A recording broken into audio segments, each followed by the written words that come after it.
An enlightened mind is motionless but alert. Alert means awaken. That is why the word Buddha is translated into English as an awakened one. Awakened one is who is not sleeping. It means always awake, full of alertness. That is called mindfulness. In other words, that alertness means the sensitivity. All sense organs are alert, but the mind is silent and non-vibrating, calm, cool down. It is motionless. A mind that is motionless is an enlightened mind. The ordinary mind is always in motion, moving. It is restless. That is what is meant by moving. A moving mind gets heated. Non-moving mind does not get heated. In a microwave oven, the food gets heated because the molecules in the small particles, tiny particles in the food moves rapidly. Motion brings heat. Non-motion brings about the coolness. The word Nirvana in Sinhala really means a cool down mind. The last disciple of the Buddha, called Subhadra, was very intelligent, very learned person. Commentaries say that Buddha went for his last moment at Kusinara, a small town, because he wanted to meet that last disciple, Subhadra. He had a question, and nobody could answer that question, and he knew that only Buddha could answer it. But he was so learned and so intelligent, he was a bit reluctant to come and ask Buddha the questions for which he had a solution. But when he heard the Buddha was about to pass away, he knew nobody else can answer these questions, only Buddha can give me the correct answer. Therefore, he went in a hurry to meet the Buddha. One question he had was, what is there in the Nirvana? Nirvana is supposed to be emptiness, sunyata. It is empty as the sky, it's empty as the space. Then what the Buddha said was, Akase padannati. There is nothing in that emptiness, in Nirvana. Positively, there is nothing in the Nirvana. Nirvana is empty. Really, here empty means Nirvana is nowhere else, it is within our own mind. When the mind is empty of its content means thinking, thoughts, feelings, jealousies, hatred, desires. When mind is completely empty of those mental elements, it is an empty mind. It is the empty mind that is called the Nirvana. Because it is empty, there is no motion in it. It is a motionless mind and a silent mind. Silent mind means a mind that is not speaking. Thinking means mental speaking. Silent is speaking. There is silence and there is no silent talking also. Completely, perfectly silent. Then another question Reverend Subhadra had was, the last enlightened one, last disciple of Buddha. Where is that Nirvana? Like heaven or hell, where is Nirvana? Buddha said, Nirvana is not outside, Nirvana is within you.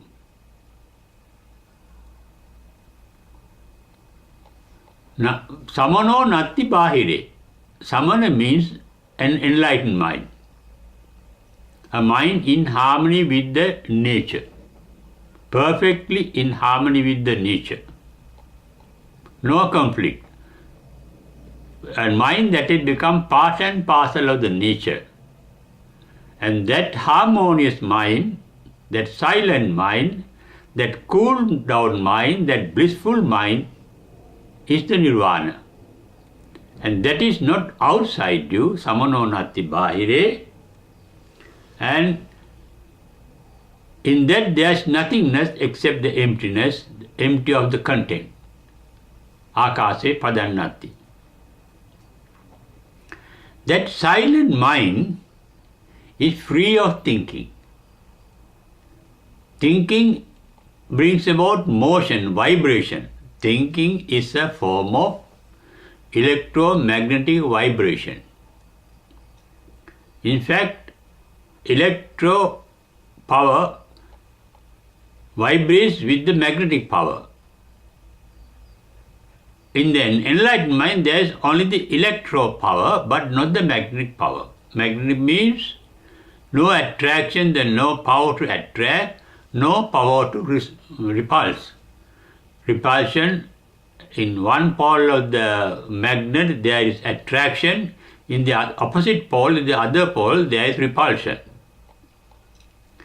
In the Buddha mind, in an enlightened mind, there is neither repulsion nor attraction. It is neutral.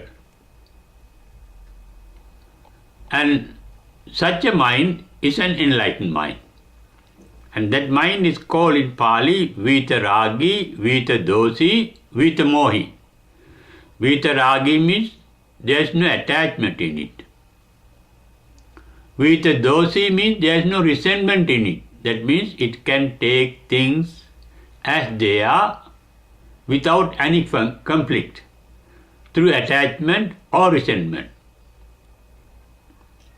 Mohi means with alertness. That mind is super sensitive. It's that super sensitive that leads to all virtues. There is no virtue higher than sensitivity.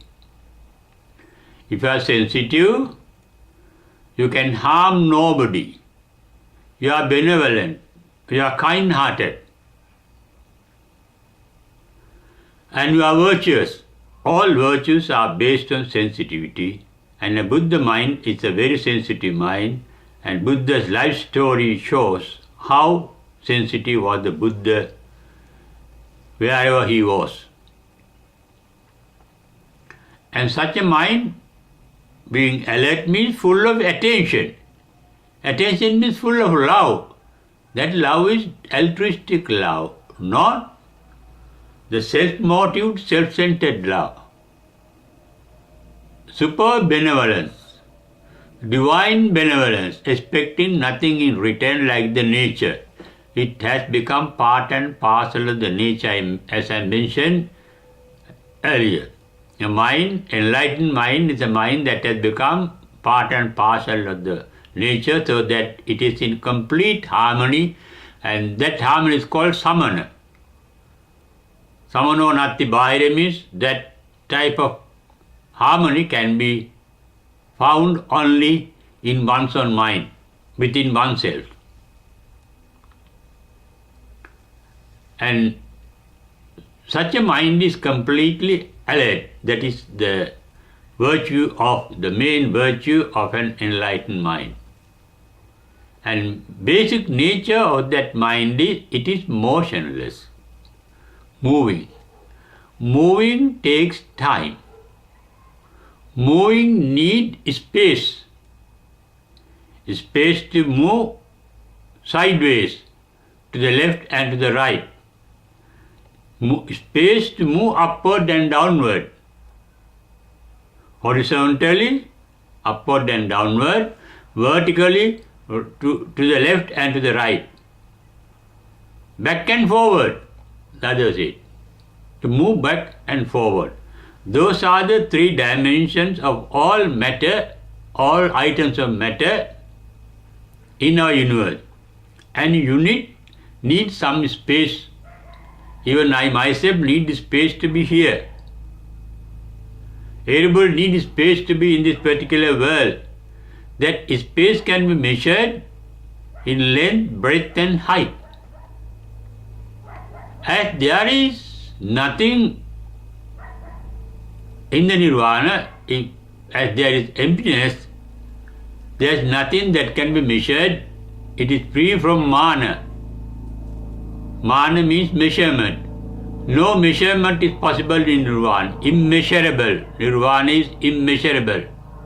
Nirvana is ananta. To measure, there must be limit. Nirvana is limitless, beyond all measurements, beyond all and sabbato pabam. It is illuminated everywhere. There is no spot left unilluminated. That means full of awareness. What we call sati in meditation. Satipatthana means focusing attention on things. And it is that full attention that remains in that particular enlightened mind. And main feature of that mind is motionlessness, not moving. Our mind, being where it is, can move psychologically, mentally. Now, in the material world, we can move in time and space. We can travel distances in space. We can travel in time, taking time, hours, minutes, or seconds, or days, or weeks, and motion. Nirvana is akalika, means there is no time, because time is there only when there is motion and when there is limit to a particular space. Nirvana is called akaliko, timeless, free from time. Where is this Nirvana? It is here and now. The present moment has no time duration. It is a meeting point of the past and the future. Past is a moving entity. It is a mental entity psychologically. Future is a moving entity. Future moves. Future passed away. The past has already passed away. Future is going to be passed away. Future moment. Passing means moving. In the mind, there is no distance to move, actual distance, or time to move in the mind. That is, in the present moment, here and now. That is why when the Nirvana is described, it is said Nirvana is sanditthiko, that can be seen here. Ehipassiko, that can be seen here. Nirvana is a moment, timeless moment, spaceless moment, here and now, but it is boundless. Why it is boundless? Our entire future, psychological future, is in the present moment. Our entire future, the psychological future, is in our present moment of the mind. How? We can remember our past. The memories of the past are recorded in our brain cells. Therefore, the entire past is contained in our present moment. Not in the past in this life, but even in the few past lives. Buddha could see thousands and thousands of past lives of his being. But all that was not in the past, but was in his own mind at the present moment, we too can see our past as if it is here and now. We can remember ourselves as small babies, children, young fellows, mature fellows, and all those remembrances can crop up instantly now. Therefore, our past is in the present moment. So is our future. That too is in the present moment. Now, for us, the past is a memory, future is a dream and imagination, but both are illusions. The memory is an illusion, is not actual reality. The imaginary future is only an illusion, not an actual reality. Our mind, although they are illusions, are always moving in the past and in the future. Mind moves in the past with the selfish idea of being happy and pleasant and pleasurable in the future. We want happiness in the future, more and more happiness in the future. Therefore, we are concerned with our future. And our past we are concerned with. We learn lot of lessons from the past. And the present moment of the past we like to be repeated even in the future and even in the present moment.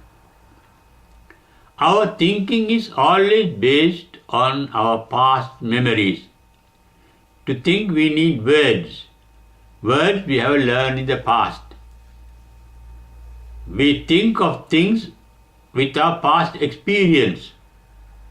We judge things with our past experience. Therefore, past experience recorded in our memory cells is very useful to us.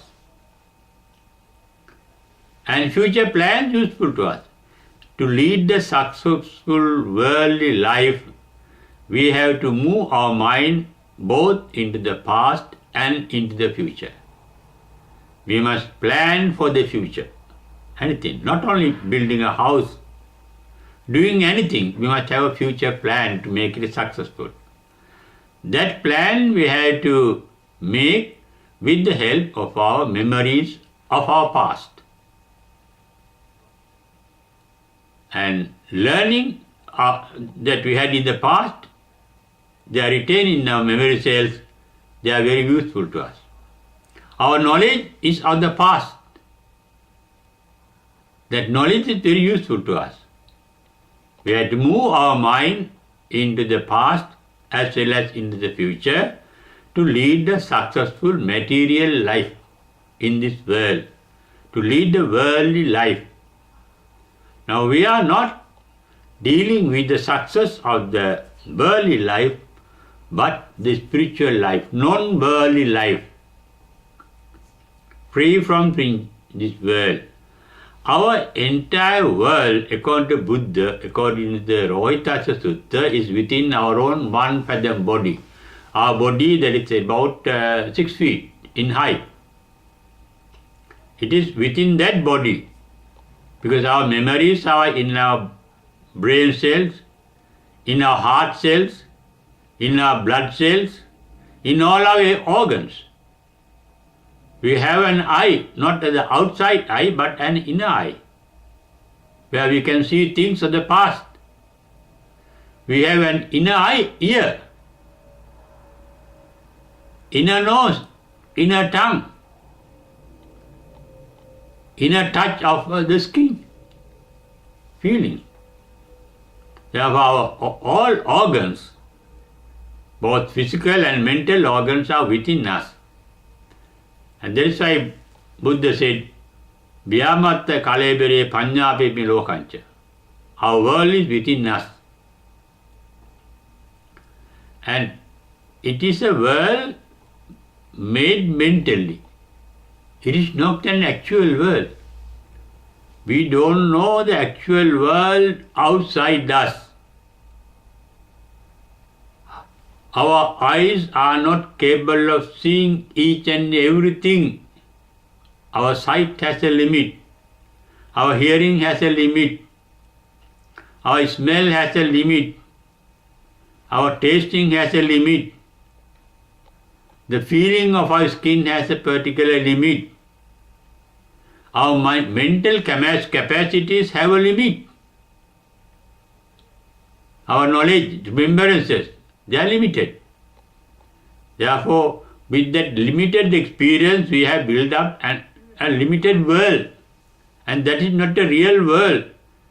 That is a mind-made world. We see only the colors that can be created by our eyes. That is why they are called chakkayatana, an institution. We can hear only the sound that can be created by our ear. Therefore, our world is within our body.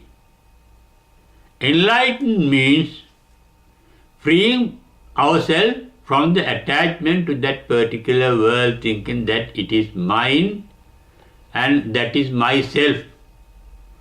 I myself means the accumulative collection of all my memories.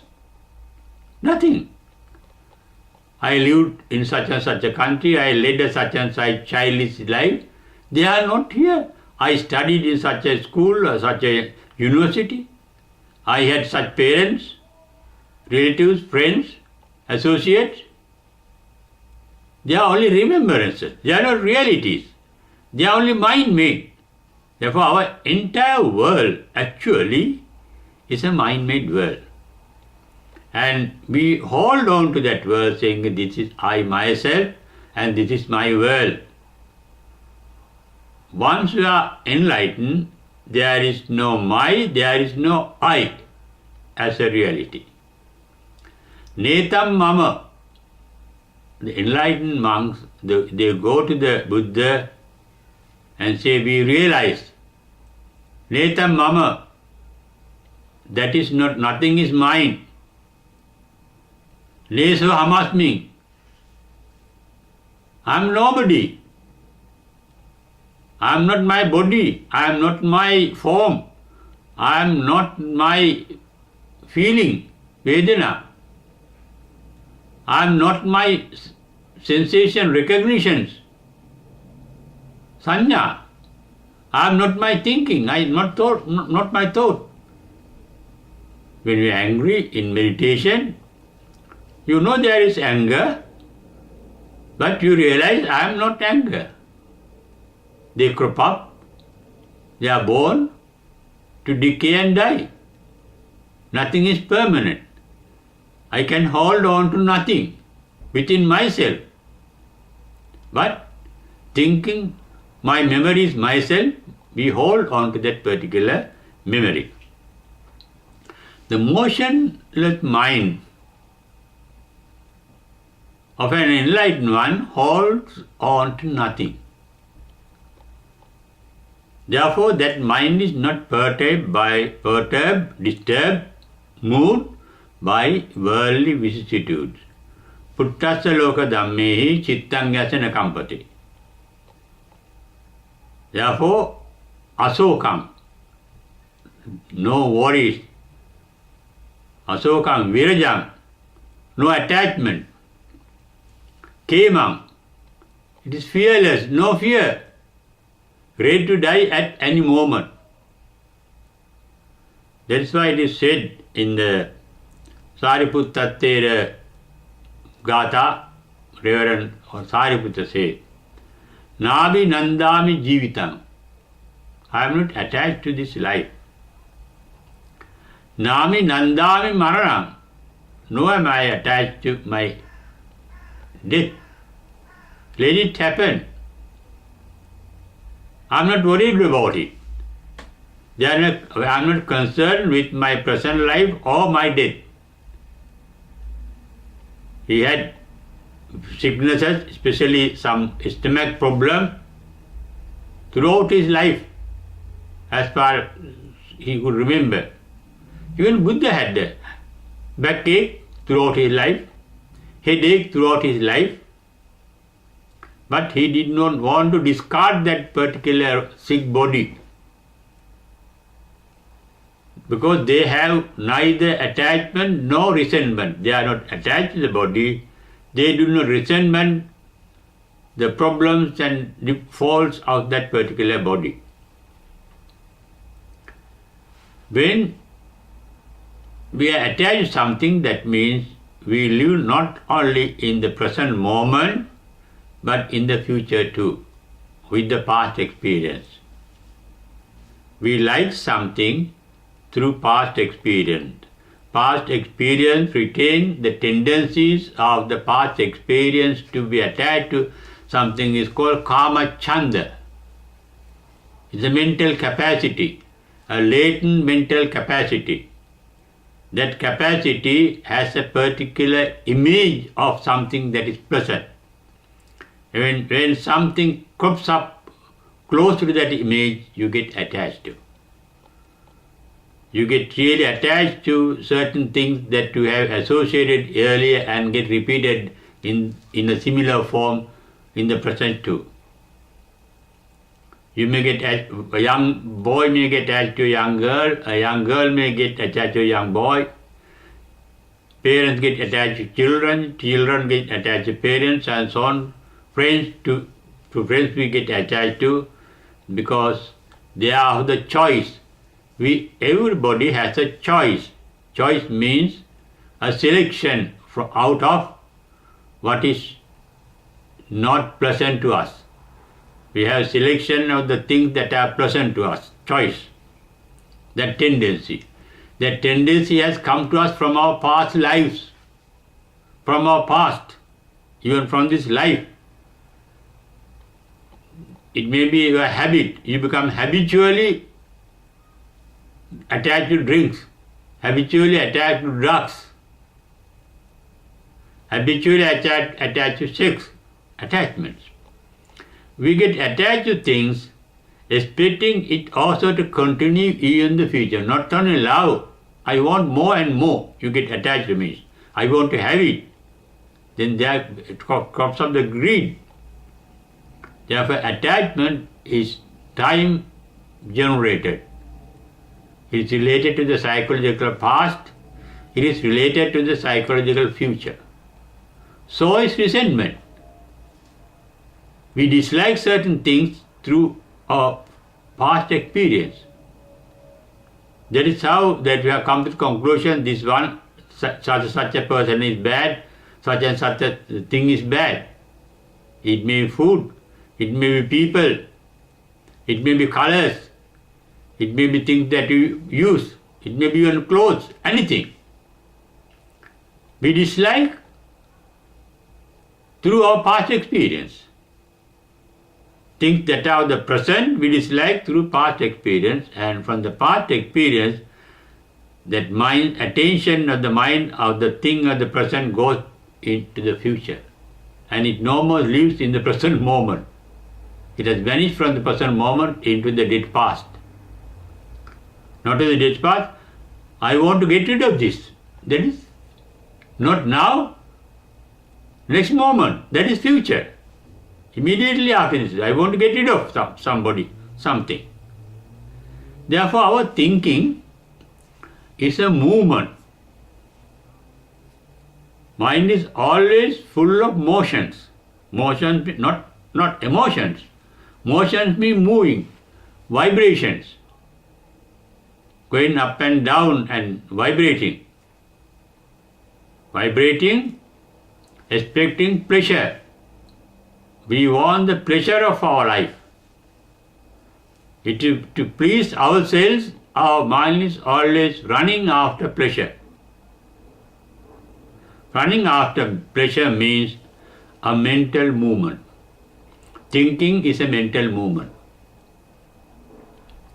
We cannot think without the past experience, without the past memories. You may think of your father, mother, girlfriend, boyfriend, husband, wife, children, so on, with the help of your memories. Without memories, you can't recognize them. You will see all beings alike without memories. You like the people who have given you pleasant experiences. Therefore, attachment or even resentment. You dislike people who have given you unpleasant experience. Therefore, both our attachments and resentments are related to the past, as well as into the future. We resent things because we don't want them in the future. Future means not now, but even the next moment, we don't want it. We attach to the present things because we want to have it not only now, but even in the unborn future, maybe the next moment. Therefore, motion of the mind is dependent on our desire for pleasure. The thinking is based on our desire. Latent desire is called tanha, trishna, thirst for happiness. Thirst for happiness through sense organs is called kama tanha. We need happiness in a particular way. We have different tastes and choices. And that is called bhava tanha. We want things to happen in the way that we like. Vibhava tanha means we don't want things to happen in the way that we dislike. Tanha is the thinking. Greed is the thinking. Hatred is the thinking. I don't like him or that. I want to get rid of that, or I don't get rid of him or her. That is thinking. Hatred is thinking. All our thinking is based on our likes, dislikes and ignorance. Ignorance of what? That everything is born to decay and die. There is no point in getting attached to things. Nothing can retain a permanent identity for we to attach or for we to get rid of. They get destroyed by themselves. The enlightened mind does not think. There is no need for thinking. That is what happened to the Buddha at his enlightenment. In his first paean of joy, he uttered, Visankara gatan chittam. The mind is free from thinking. Visankara gatan. Mind was rendered free of thinking. Thinking means the mind was empty of its content. Visankara gatan chittam. No more thoughts. But there is alertness. Only there is no attachment. Visankara gatan chittam. Punagehan nakahasi. There is no future attachment. No attachment to anything that we expect to enjoy in the future. No attachment because of that. Because there is no thinking. The mind does not think of the past or the future. The memories are there in the hard disk. But such a mind is not controlled by the past memories or future expectations. They can take things as they are, and because they can see things as they are. Yatha bhuta jnana darsana in Pali means seeing things as they are. Yatha labha santutti means they can take things as they are and be content with things as they are. They don't want to change things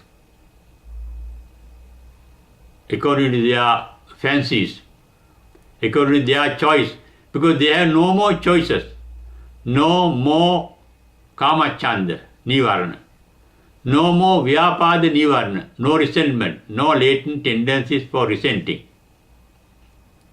no more tinamidda, no more tendencies to be inattentive.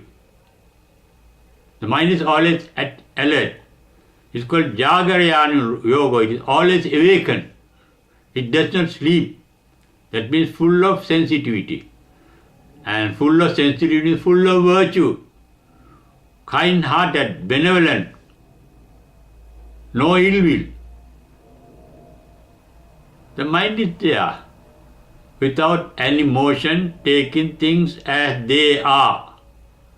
If you want to change things in the future, the mind is moving into the future because we want to change things because our past experience says this is bad. Moving mind is working in the time dimension. Non-moving mind does not work in the time dimension. That is why it is said Nirvana is akalika,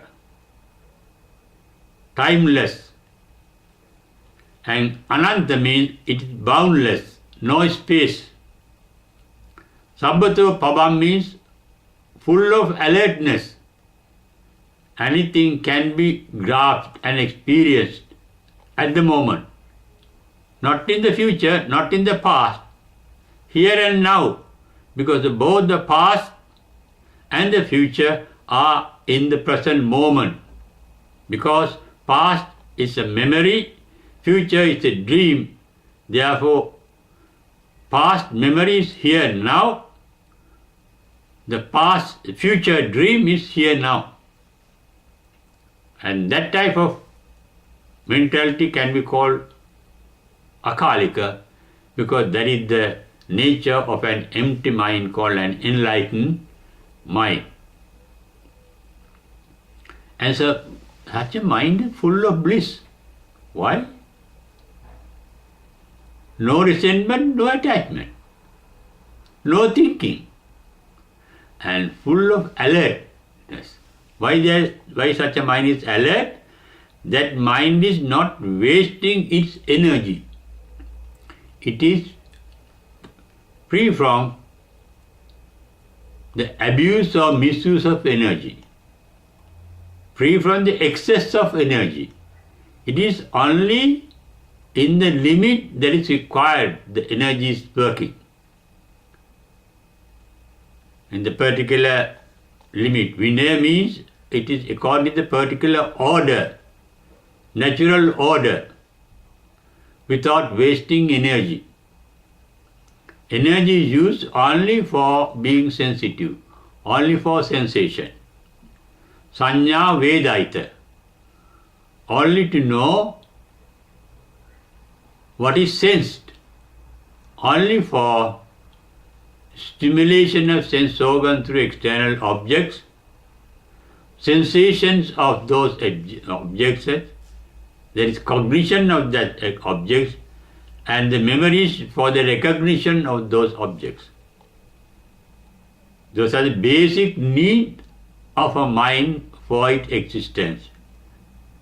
That mind to exist only till the parinirvana, the final passing away. Why does it exist? Because enlightened mind has no resentment towards one's own mind. Neither attachment nor resentment is there in that particular mind. And according to the past karma force, the mind will continue for some time, for some years, or even few minutes. It can continue, let it continue. It can take things as they are. Therefore, we can say such a mind is a motionless mind. Krishnamurti referred to that state of mind as a silent mind. And the method of achieving such a mind he referred to as choiceless observation. Choiceless means free from Nirvana. Choiceless means taking things as they are. Seeing things as they are, yatha bhuta jnana dasana, and yatalava santushti, being content with as they are, taking things as they are. This is for the spiritual advancement, not for the material development. We must have likes and dislikes for material development. We must have desires, we must have ambitions, we must have greed. We have to make effort, we have to think, we have to gather knowledge, we have to gather information. That is for the material world. But while leading a material life, you can, by way of resting, by way of a small, short vacation, you can lead a spiritual life. Maybe few minutes every day. Relax without the mind in motion. Moving the mind into the past or into the future, taking things as they are. That is relaxation. By relaxation, you can gather a lot of mental energy that you can use for the success of the material life. Therefore, we are discussing the Buddha's teaching not to get enlightened, not to get into a trance called dhyana, not to get into a marga phala of enlightenment called sovan, sakadagami, or anagama, not to be perfect enlightenment as an arahant. Have no hopes for such states. Having hope means an obstacle to achieve that spiritual state that will come upon you one day naturally, as plants are blossoming. A time may come for you also to blossom, to bring forth the inner beauty hidden in you, the beautiful colors of the flowers, the tender touch of the petals of the flowers, the sweet fragrance of the flowers, the sweet nectar of the flowers, the sweet fruit that the flower would bring forth. You are capable of bringing forth to the world a sweet fruit. Enlightened means you are bringing on sweet energy into the world that can be detected by those who are advanced in their spirituality. Therefore, leading a virtuous life or daily leading few minutes spiritually advanced will be of great benefit to you as well as to those who are sensitive enough to be benefited by your virtues, the mental virtues that you gather. Don't be virtuous to get fame and credit for it from others. Be virtuous for the sake of virtue. Plants are flowering for the good of the others. Supply food for the good of others. Absorb carbon dioxide and emanate oxygen for the good of others. The nature is behaving benevolently. We all are made out of the nature. Let our life be a benevolent life. Benevolent both to ourselves and to others. That can be both materially and spiritually. Because we are living in a material world. Don't discard this material world. Don't hate it. Lead the natural life as a natural being. Get married, have children, build houses, improve your business, earn money, and be of benefit to others and yourself. What is that particular benefit? If you are leading a happy life, if you are happy and content inside, it is good to you as well as to those who associate you. If you are virtuous, your virtues will be of benefit to yourself as well as to others. But without spiritually lead a life, without being controlled by your past or your future desires. Do not follow others. Do not follow others' teaching. You yourself are intelligent enough to understand what is good and bad. It is not by thinking. Let it happen naturally. How do birds build nests for their young ones? How do they feed? They bring the food for their young ones in their mouth without eating and feed the young ones without eating. Even tigers, even the cruel animals, lions, they look after their children. They are kind-hearted. Being kind-hearted is a natural tendency. Be natural. Don't be in conflict with the nature. And don't be in conflict with your own nature. If you get angry, don't get angry with your own anger. If you are greedy, don't be resentful to your greed. Let it be there. Anger may crop up, greed may crop up, jealousy may crop up, envy may crop up. Let them pass away like clouds. Everything in this world is born to decay and die. So, be not in conflict with whatever that is happening outside you or inside you. Then you are leading a peaceful life without being moved by the worldly vicissitude. Puttasa loka dhammehi chittang asana kampati. That is the life of an enlightened one. You may not be enlightened perfectly, but you can lead the life of an enlightened one. But not imitating, not following.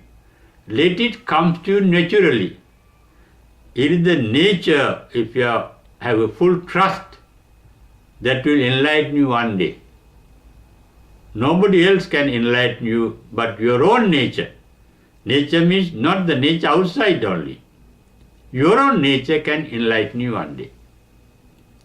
Therefore, let your nature take place within you. That is the main advice given by the Buddha's last set of disciples who were enlightened at the time of the enlightenment, passing away of the Buddha. He said, Attadipa, be a light unto yourself. Therefore, let there be light in you. That is your own light. Follow your own light, nobody else's light. Even Buddha's teaching, they are only words, sentences and stanzas. And commentaries of those are the ideas of his disciples living at that time or his followers. Their ideas. But you are wise enough to find out your own path of intelligence, your own path of enlightenment. Your enlightenment is not in the books, not in the Pali canon, not in the Tripitaka, Atua, Attakatha, commentaries within you. It is not born, it is not done, it is not a happening, it is hidden within you. When your mind is motionless, it will come out. It is the commotion of the mind, it is the motion of the mind that prevents the Nirvana coming up. Once it comes up, your mind is motionless, perfectly blissful. You too have that capacity to be enlightened and be perfectly blissful.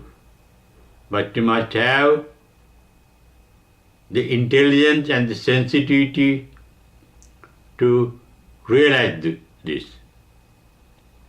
Have a healthy mind, that is the greatest wealth. Arogya parama labha. Santutti paramandanam. Your greatest wealth is contentment. You may have a lot of wealth, but you are not content, you are still a poor. Santutti. Viswasa paramanyati.